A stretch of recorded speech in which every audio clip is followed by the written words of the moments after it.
I think almost everyone in this room probably has an idea of what an ideal or close to ideal world would be with a food system, which would probably be along the lines of local, organic, maybe for most of us, and many other things.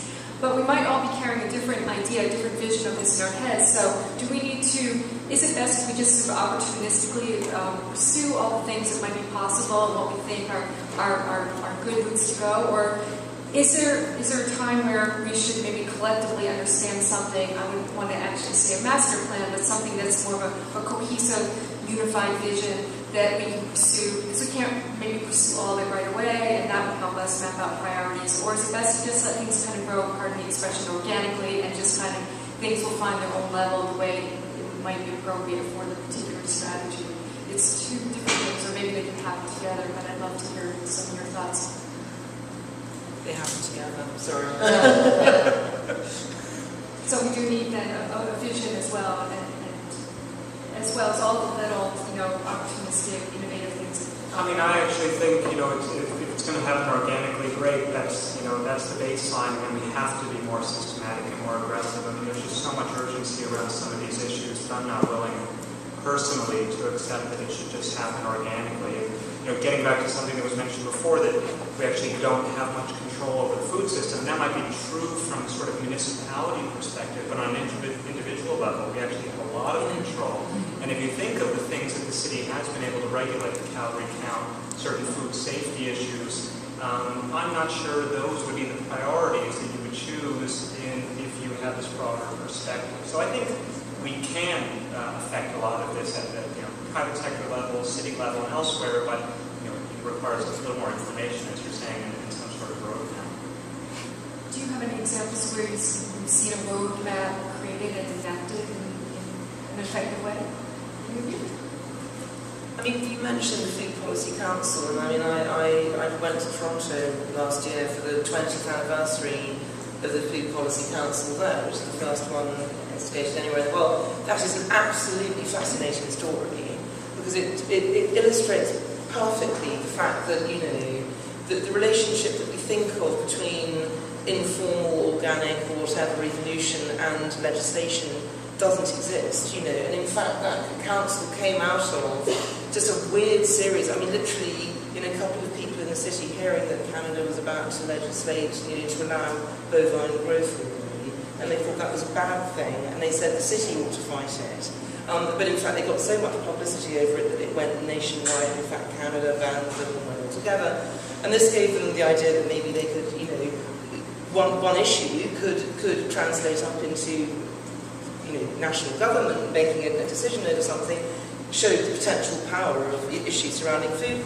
And then they visited London, and they visited Tim Lang, who, set up his food commission, which is the first of its kind in London, got inspired by that. And it actually was a bunch of people working in the Toronto, in the nutrition department of the university, looking at issues around food safety, that had made the visit to London, and then somehow these people knew one another and they came together and they approached the city and said, look, we think that there are so many issues that you deal with as a city council that have food-related,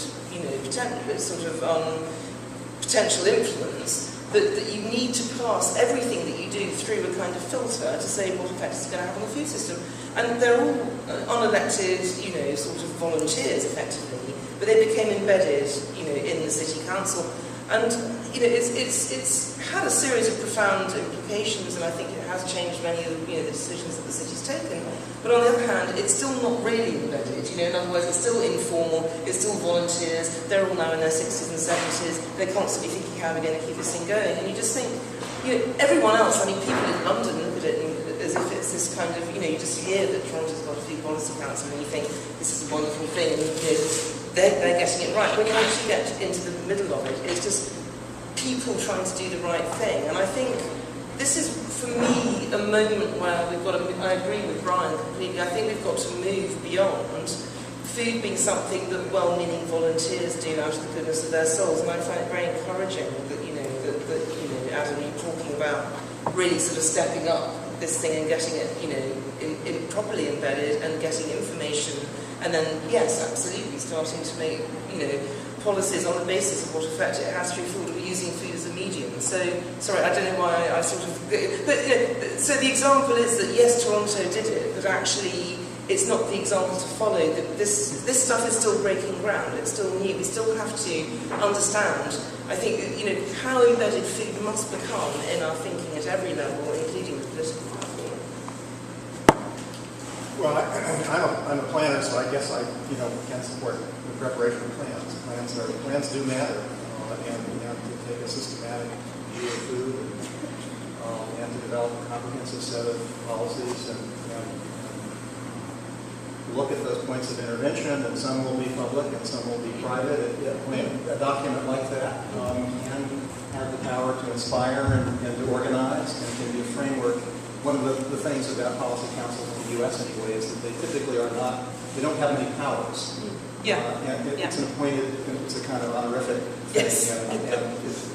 But it does matter. They do matter. And they create the space for lots of conversations, and they end up being questions that get asked to candidates running for office, and it has a policy and political shaping potential.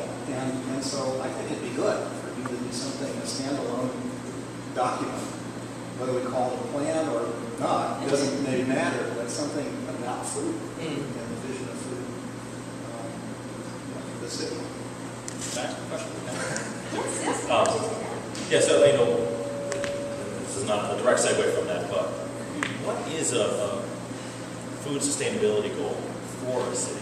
What is it that we're trying to optimize for? What are the multiple things? Like what should that be?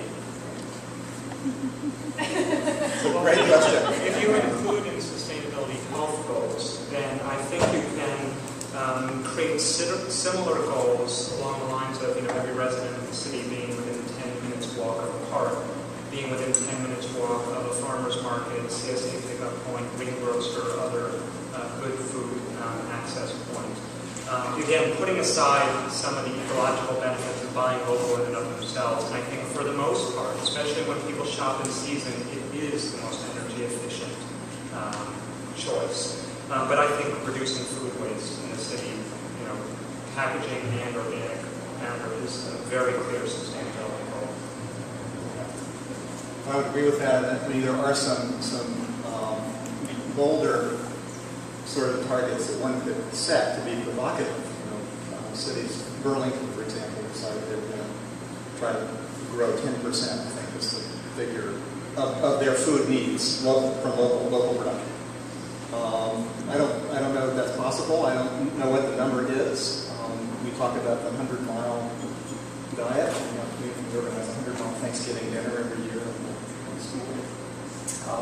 There are those sort of, could we source a certain percentage within a certain radius? I don't know. It's hard because New Yorkers are so voracious. I mean, they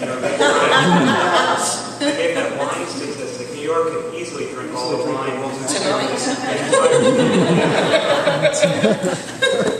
I mean, by the way, I think, well, there's so many things to say about this, but I mean, again, I would agree with what both Tim and Brian have said, in that I think food, like sustainability, is an idea that is just silo busting, and in a way, the question is, what are you trying to sustain? You're trying to sustain a high quality of life. So once you really start to see the world through food, you realise it's about what a good life is in every possible way. So equitable, fair, clean, and all the rest of it. And actually, I showed a model earlier on, which I didn't have a chance to explain very well, but I think it's a really interesting model because it's an evolving model. And what that says is, and by the way, I mean, we know that we can't feed a city from the city because, that's what we call the countryside, and therefore it can't be done.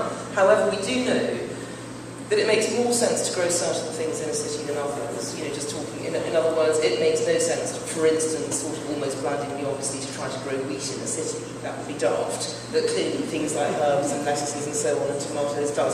And actually, there are plenty of historical precedents for what it does and doesn't make sense to have in a city. Ironically, one of the things it does make sense to have in a city is pigs and chickens, because they're omnivores, and that's why we've evolved them through history, because they can eat what we eat, and then we can eat them, and it's beautiful.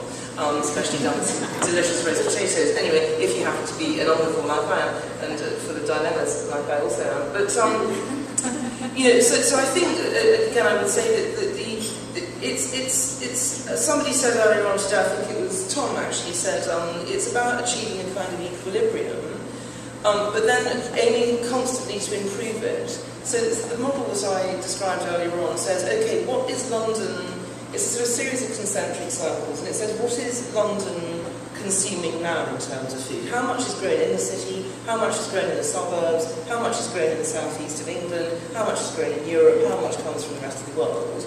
And, basically most of it comes from the rest of the world at the moment, sort of thing.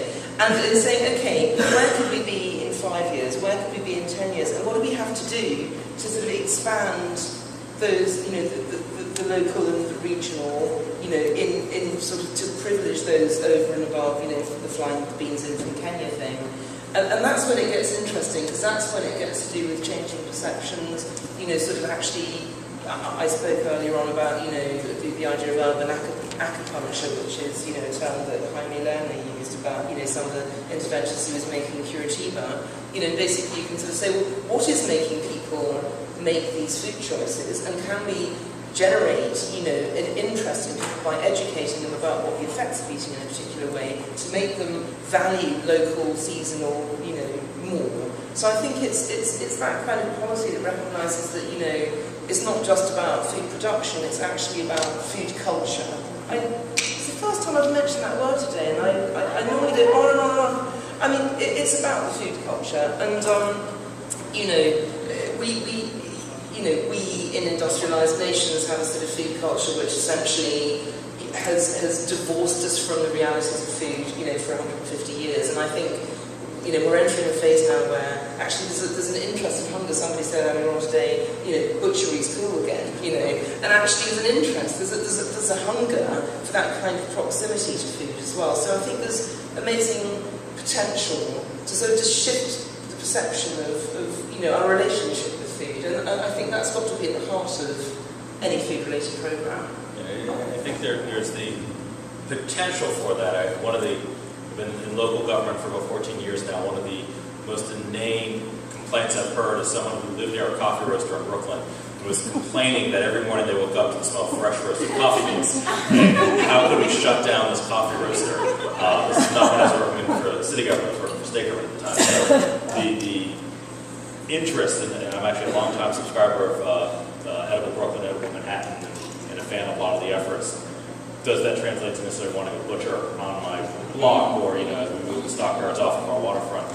So finding that area, and I think you often see that now in cities where people don't want to have to see with waste is another issue. No one wants a marine transfer station near them. No one wants any of the recycling centers, things that come with the waste that we generate. So I think, how do you connect the behaviors and the personal choices we're making with some of those consequences when, as a system, cities over the 20th century have gotten very good of exporting those things or hiding those uses in other areas. You have zoning, which was created to separate residential people from the industrial manufacturing uses. Now you're seeing returns to mixed use and people wanting that. But then you hit a tipping point where all of a sudden the artists move to Soho because it's gritty, now have children and aren't staying up at night, and now they don't want that industrial there. So how do you strike that balance, and how can cities and the tools that we do have, like zoning and other things, facilitate that is an interesting question. So I'll